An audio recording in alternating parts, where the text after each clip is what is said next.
tend to be intolerant or who say that diversity is a detriment, I hear fear. I hear scarcity theory. Oh, those immigrants, they'll come here and they'll take our jobs. Oh, those fill in the blank are moving to our city, and now we will not have the city that we once had. And I believe that in an interfaith discussion, and if you think about the teachings of many faiths, we can combat that theory with the theory of abundance. That our God is bounteous, merciful, loving, providing, and infinitely gracious. Thank you, Jill. And I also live in Howard County, so I'm your neighbor. And this is another diverse community, that is very true. And I really don't think it's a liability at all. The freedom and the diversity in this country, this is the country of immigrants, okay? So in one way, everybody, maybe from one generation to 10 generations, they are immigrants. So they all bring value. What I really believe is that with the diversity, it enhances creativity. And really, in the workplace, you see in different community settings, in different organizations, what we get is the best and the brightest ideas. The innovations in this country is not because just of all the other facilities we have, but because we have the brightest minds in this country who came from different areas. That's what the diversity is. And with the freedom of speech and all that, I think it does add a lot of value to this country, and people like myself, why we live here and chose to live here, is because of freedom of speech. If we consider it in a different sense, so I still don't think it's a liability in this sense, because we have to look at positive side of the things. If we don't look at the positive side of the thing, then anything can go wrong. So we have to be patient, as I said earlier, and I want to quote a small story from Prophet peace be upon him, his period when when he used to go through one of the streets, and there was an old lady, she would throw trash on him every day. So one day, Prophet, peace be upon him, saw that lady walking with some heavy load. He came forward, took her load, and helped her reach where she was going, and never disclosed himself who he was and what she had been doing every day.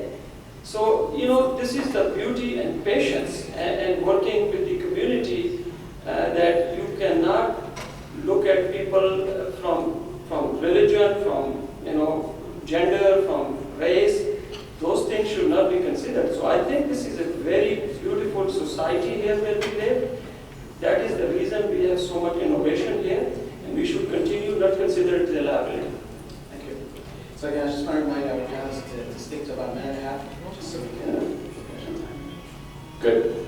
I wanted to just talk about how the National Religious Campaign uses religious diversity as an asset. I mean, God knows religious diversity is a liability. I mean, people are killing each other over religion out there all over. I don't want to gloss over that. But I do believe that in our case, when we sit down with a senator or with, I've been standing out at this solitary confinement cell for the last 2 days, and it feels really good to sit down, actually. I'm enjoying this a lot. But standing out there and working with trying to end the issue of solitary confinement and trying to convince folks that this is torture.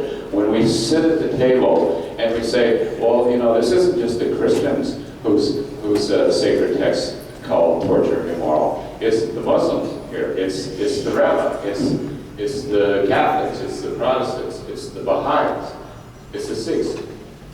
You don't have anybody in any religious faith who agrees with you if you continue this practice. It's very powerful to be able to do that when we're sitting in negotiations on the issues of torture with members of the administration, with the State Department, and with in the prison system, when we sit with the heads of the state prison system. We say, you really can't find a religious text that says that it's okay to torture another human being. And so that's where diversity, I think, really becomes an asset, because they can see, here's a place where the moral language of this country, we're all so diverse here in our religions, But the moral language of this country really can be won on a particular issue. And I think it's actually very hopeful. Because, you know, in the prison systems, they encounter all the different religions. And so we really appreciate religious diversity in our organization and use it to the extent that we can, to full access. Thank you. I just want to read the ayat that we mentioned earlier. The ayat reads, "O mankind, we created you from a single person, a single pair of a male and female, and made you into nations and tribes, that you may know each other, not that you may despise each other. Verily, the most honored of you in the sight of Allah is he who is the most righteous of you. And Allah has full knowledge and is well acquainted with all things." And so we see from this, our purpose in life is, of course, to love one another and to respect one another and not despise one another because of the person who has a different race than your own. I don't think there's a faith in here, and I don't think we're just Muslims in here. I think there's some Christians and others in here too. I don't think there's a faith in here where your religion says for you to be a racist. If your faith does not say for you to be a racist, then why are you one? Thank you. So this question can kind of be wrapped up, the responses from, let's focus on our uniqueness for each group, each, representative group in the country, our common values. So there's a lot of common values across the different groups that we can definitely leverage. And also the unique principles that each group brings to the table that makes our country very strong. So it's a multi-identity type of perspective. And there's a lot of people who do that kind of work every day. I mean, with us here, Mary and Amina from Howard Community College, they do with their national students every day, the English program. Also, we have some of our Jewish fellows who reach out to other communities to share their values as well.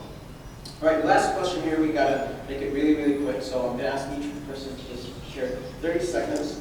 What lessons can we learn from the recent incidents that took place in Baltimore City when it comes to diversity and freedom of thought, freedom in general, social justice, and how can we make Baltimore stronger to avoid problems like that, whether it's in Baltimore or across the country. So you can limit it to 30 seconds, just for your thoughts. All right, everyone is playing. I yield my 30 seconds. Okay, assalamu alaikum wa rahmatullah. I thank my North Carolina brother to yield to me because I'm from Baltimore. And one of the things that we can learn, I learned from it because I was on the front lines, myself and Imam Earl and other imams in here. We were on the front line from the time this took place on Monday all the way through the rest of the week. So we're still on the front line trying to keep looting and any fires or anything like that from starting in Baltimore City. And we learned, one thing we learned is that some of the people, they're lacking jobs, they're lacking skills, they have poor education. So these are some of the areas that the people mentioned to us. Some of the gang guys, the gang bangers, they said to us, the Crips and the Bloods and the Guerrilla family, and the Black Guerrilla family, they said to us that we want to stop. We have a truce right now. We want to stop, but we don't know what to do. All we know is to kill, sell drugs, kill and sell drugs. That's what we know. That's all that we know. So they need something else to do with their time instead of killing each other and selling drugs. And so one of the things that they need are alternatives to the killing and selling of the drugs, which are jobs and job training. And this particular organization here, ICNA, is Mercy USA and Muslim Social Service Agency. We're on in the Islamic League. We're on the ground floor right now, just trying to help people with these areas where they lack what they need. And so please contribute to those organizations because it helps a lot in terms of helping these guys not just kill and sell drugs. We can give them some alternatives. Yeah. Well, I just dealing with the prison issues again, sticking on that theme, and the racialization of who is in prison in this country. I often say there's a Ferguson and a Baltimore happening every hour inside our prisons, and if we had cameras in there like we got cameras out on the street, you wouldn't believe what you're seeing. So it's just something that I hope that the organizers can continue to grow this movement. We continue to see how deeply embedded this kind of behavior is in our society and how racialized it is, and that we can come together and end it. Oh, you have to say. Thank you. I would cannot really say that all that incident was very unfortunate, but I'm positive that the real bad guys, they were intruders. They were not perhaps local people. There were a lot of missings in the local community. There are a lot of job issues, but with inclusivity, the equal opportunities, development in the areas. You have a Johns Hopkins next door, which is an international organization. But they have been working in the kind of circle of a mile around them, but then forget the areas around. So I think the inclusivity of the communities around is very important. I have my own business in Baltimore. We employ over 200 people. And it's basically mixed racial people. Sometimes we jokingly call it like United Nations. The purpose is that you have to have diversity. And I know there are some corporations and companies, and again, with no offense, they're all white or all black and, very specific to a race or culture. I think we should get off of that. We should give opportunities to everybody in the area and bring them on board. That's the only way we can improve the situation. And it's not only for Baltimore, this is basically all across the country. This happened here. Thank you. Jill, would you like to comment on that? Yeah, just very briefly, I recently returned from a trip from Salt Lake City, and I was on that trip, I took a couple legs, and one was a stopover in Denver. So I heard from individuals who are outside of the Baltimore community, from outside of Maryland, their perceptions of what happened in Baltimore and what, were the reasons behind it. And I would like to say that I'm proud to see what occurred on social media, that people challenged the mainstream news media in their reporting on what happened to Baltimore. I'm troubled by the fact that the misperceptions of what happened to Baltimore, people seem to have this weird appetite for violence and rioting and want to see negativity on our news media. But I was very encouraged to see what happened on social media. Members of the Baltimore community who live here and invest every single day into this community. And I know that as a young attorney, I worked in community development right here in Baltimore in various neighborhoods. There are a lot of people who owned their town that day and continue to own the dialogue on social media. And I continue to encourage them to use all sources that they can to educate the public on what are the true reasons behind what happened in Baltimore. And not to play into mainstream media stereotypes. I'll stand up for this one. I happen to have a client, a former client,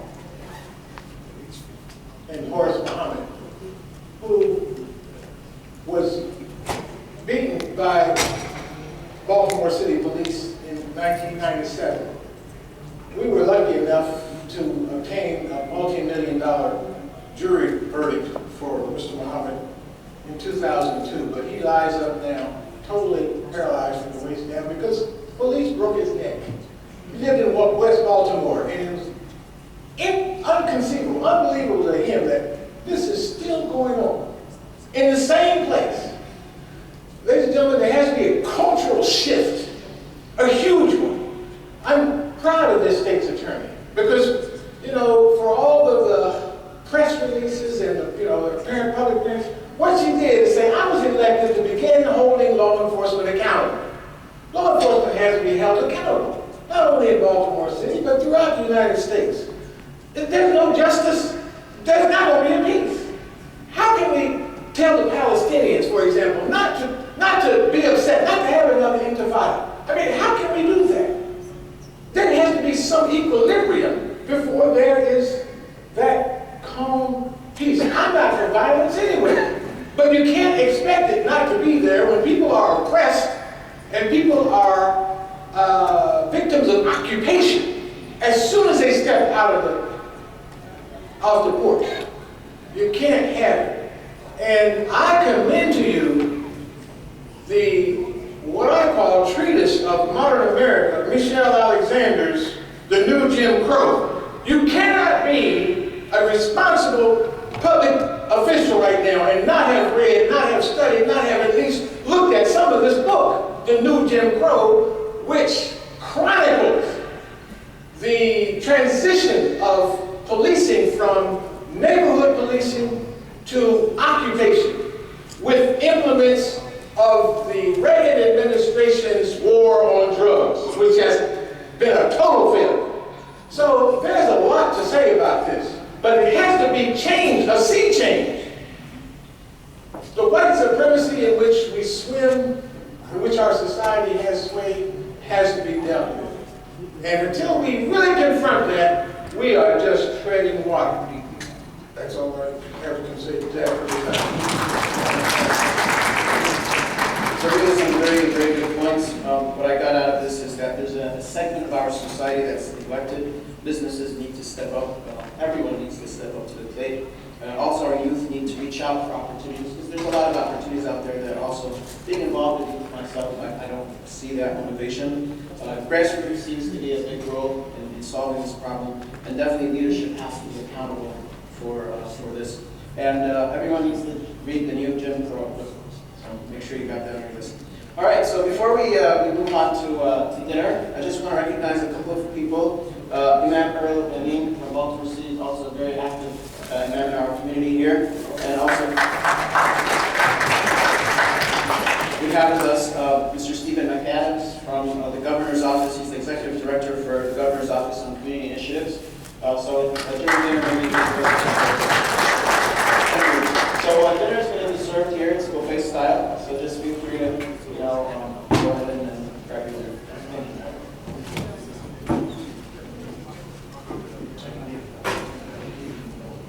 Now, I have Matt Mutia from Baltimore County.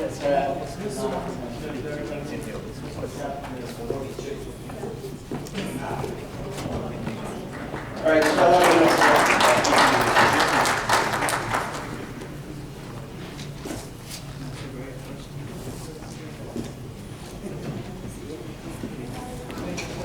Actually,